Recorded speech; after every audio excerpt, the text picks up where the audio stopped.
Olha, aqui fala de regra. Regra tipo mandar? Acho que é pra não brigar. Então é coisa boa.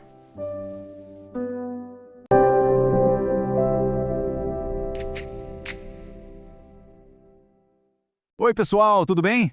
Já pararam para pensar por que a gente tem leis? Nesta análise, a gente vai desvendar juntos as ideias por trás do direito, começando bem do comecinho, de um jeito que todo mundo entende. Bora lá?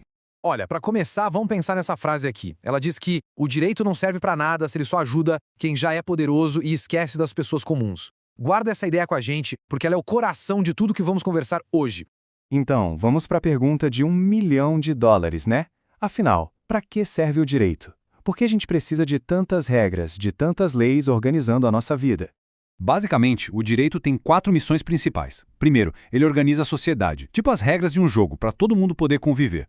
Segundo, ele resolve as brigas, sabe? Funciona como um juiz. Terceiro, ele coloca limites no que a gente pode ou não fazer. E, talvez o mais importante de tudo, ele está sempre tentando alcançar a tal da justiça. E é muito importante entender que o direito não é algo parado no tempo. Pelo contrário, pensa só, a gente já teve coisas horríveis como a escravidão ou a ideia de vingança de olho por olho. Hoje, a gente luta por um sistema que defende a dignidade, a igualdade. É uma caminhada, uma busca constante para ser melhor e mais justo. Agora que a gente já sabe para que ele serve, vamos um pouco mais fundo. A palavra direito. O que ela significa de verdade? Como a gente vai ver, tem mais de um jeito de olhar para isso. Pensa assim, ó, a definição nominal é só saber o nome da coisa, o que a palavra significa. Já a definição real é entender o que a coisa é de verdade, a alma dela, sabe? E no direito a gente precisa das duas para entender o todo. E aqui a gente entra numa das discussões mais clássicas do direito. A ideia de que existem basicamente 2 tipos de regras. Umas que parecem que já nascem com a gente, que são universais, e outras que são criadas pelas pessoas, pelo Estado. De um lado, tem o tal do direito natural. Pensa nele como ideias que valem para todo mundo, em qualquer lugar. O direito de viver, o direito de ser livre, coisas que a gente sente que são justas, mesmo que não estejam escritas em lugar nenhum. Do outro lado, tem o direito positivo. Essas são as leis que o governo cria, que estão nos códigos, na Constituição, são as regras oficiais de um país. Para não esquecer, tem um macete facinho. O que é natural, nasce com a gente.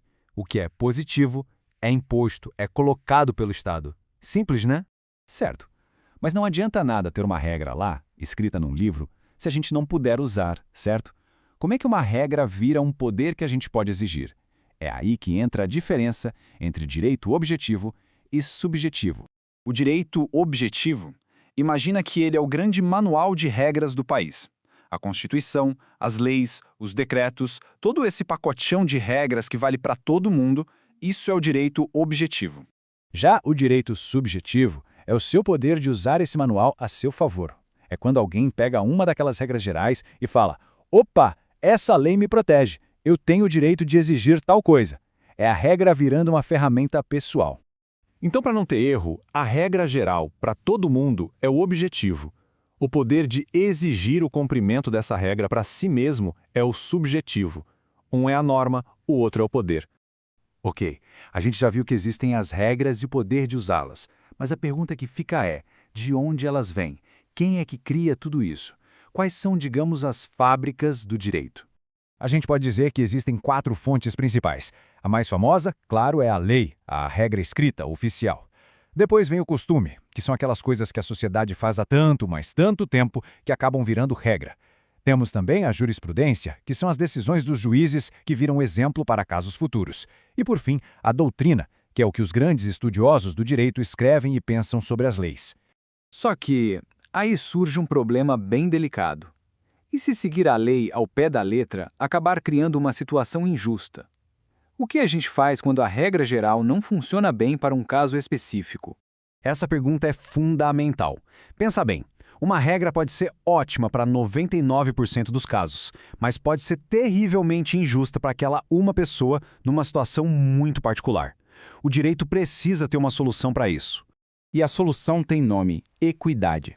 A equidade é essa capacidade de o juiz olhar para o caso concreto e adaptar a regra geral para fazer a verdadeira justiça ali, naquela situação. É a justiça com bom senso, com sensibilidade. O jeito mais fácil de pensar é esse mesmo. Equidade é a justiça adaptada. É a ferramenta que permite que a justiça não seja cega, mas que ela olhe para as particularidades de cada história, de cada pessoa. E essa frase, para terminar, resume perfeitamente tudo o que a gente conversou. No fim das contas, o direito de verdade não é a tinta no papel de um livro. É a mudança real e positiva na vida das pessoas. O valor dele se mede na justiça que ele consegue de fato entregar no dia a dia. E essa é a grande lição que fica. O que é a justiça? É dividir igual. Aqui é a casa da regra e todo mundo pode entrar. O que é o direito? É para ser justo e as regras devem ser seguidas.